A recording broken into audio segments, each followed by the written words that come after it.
നമസ്കാരം. ലോക്സഭാ തെരഞ്ഞെടുപ്പിന്റെ അന്തിമ ഫലം വരാൻ ഇനി മണിക്കൂറുകൾ മാത്രമാണ് ശേഷിക്കുക.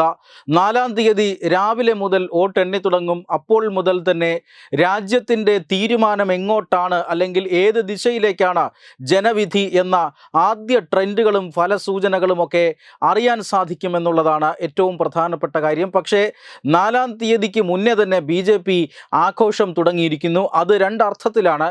ഒന്ന്, കഴിഞ്ഞ ദിവസം പുറത്തു വന്ന എക്സിറ്റ് പോളുകളുടെ അടിസ്ഥാനത്തിൽ. രണ്ട്, ഇപ്പോൾ അരുണാചൽ പ്രദേശിലും സിക്കിമിലും നിയമസഭയിലേക്ക് നടന്ന തെരഞ്ഞെടുപ്പിൻ്റെ വോട്ടെണ്ണൽ പുരോഗമിക്കുകയാണ് എന്നുള്ളതാണ്.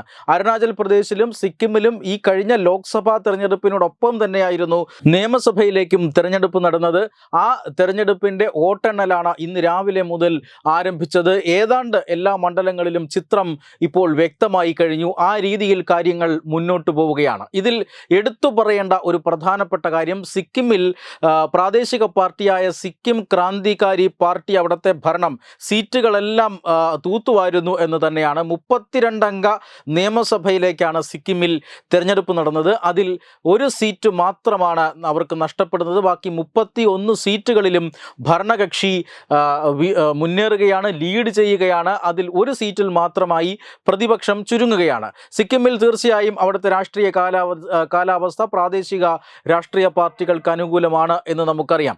മറ്റൊരു പ്രധാനപ്പെട്ട അല്ലെങ്കിൽ എടുത്തു പറയേണ്ട ഒരു കാര്യം അരുണാചൽ പ്രദേശിലെ വോട്ടെണ്ണലാണ്. അരുണാചൽ പ്രദേശിൽ BJP ഭരണം നിലനിർത്തുന്നു എന്നാണ് ആദ്യ ഫലസൂചനകൾ വ്യക്തമാകുന്നത്. അരുണാചൽ പ്രദേശിൽ 60 അംഗ നിയമസഭാ സീറ്റുകളിലേക്ക് നടന്ന തെരഞ്ഞെടുപ്പിൽ 50 സീറ്റുകളുടെ ഫലപ്രഖ്യാപനം വോട്ടെണ്ണലാണ് ഇപ്പോൾ നടക്കുന്നത്. അതിൻ്റെ കാരണം എന്നത് പ്രധാനപ്പെട്ടതാണ്. മറ്റൊന്നുമല്ല, അരുണാചൽ പ്രദേശിൻ്റെ ചരിത്രത്തിൽ ആദ്യമായി തന്നെ ഇത്രയധികം സീറ്റുകളിൽ എതിരില്ലാതെ സ്ഥാനാർത്ഥികൾ തിരഞ്ഞെടുക്കപ്പെട്ടിരിക്കുന്നു എന്നുള്ളതാണ്. BJPയുടെ മുഖ്യമന്ത്രി പ്രേമ ഖണ്ഡു അടക്കമുള്ള 10 സ്ഥാനാർത്ഥികളാണ് നേരത്തെ തന്നെ എതിരില്ലാതെ തിരഞ്ഞെടുക്കപ്പെട്ടിരുന്നത്. മറ്റ് 50 സീറ്റുകളിലേക്കാണ് തിരഞ്ഞെടുപ്പ് നടന്നത്. ആ തിരഞ്ഞെടുപ്പ് നടന്ന സീറ്റുകളുടെ വോട്ടെണ്ണലാണ് ഇപ്പോൾ പുരോഗമിക്കുന്നത്. നേരത്തെ എതിരില്ലാതെ വിജയിച്ച സീറ്റുകളടക്കം ഇപ്പോൾ 44 സീറ്റുകളിൽ BJP വിജയിക്കുകയോ മുന്നേറുകയോ ചെയ്യുന്നുണ്ട്, ലീഡ് ചെയ്യുകയോ ചെയ്യുന്നുണ്ട് എന്നാണ് ആദ്യ ഫലസൂചനകൾ നൽകുന്നത്. രണ്ടാമത്തെ കാര്യം, അവിടെ ഇന്ത്യ സഖ്യം 0 എന്നുള്ളതാണ്. കോൺഗ്രസ് എന്ന് മാത്രമല്ല, ഇന്ത്യ സഖ്യത്തിലെ ഒരു ഘടകകക്ഷിക്ക് പോലും അവിടെ സീറ്റ് നേടാൻ കഴിഞ്ഞിട്ടില്ല. NPP, അത് കഴിഞ്ഞ നിയമസഭയിൽ ഈ BJPയോടൊപ്പം നിൽക്കുന്ന പാർട്ടിയാണ്. ആ NPPക്ക് ഇപ്പോൾ 7 സീറ്റുകളിൽ NPP ലീഡ് ചെയ്യുന്നു.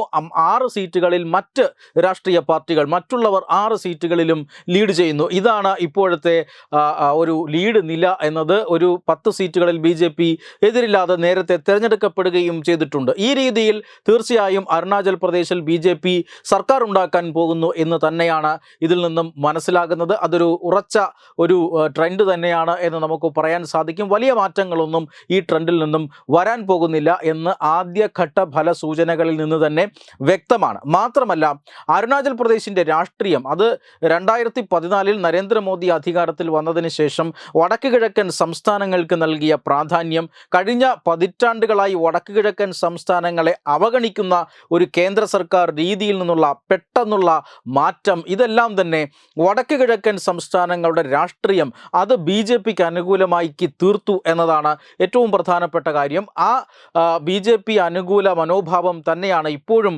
വടക്ക് കിഴക്കൻ സംസ്ഥാനങ്ങളിൽ തുടരുന്നത്.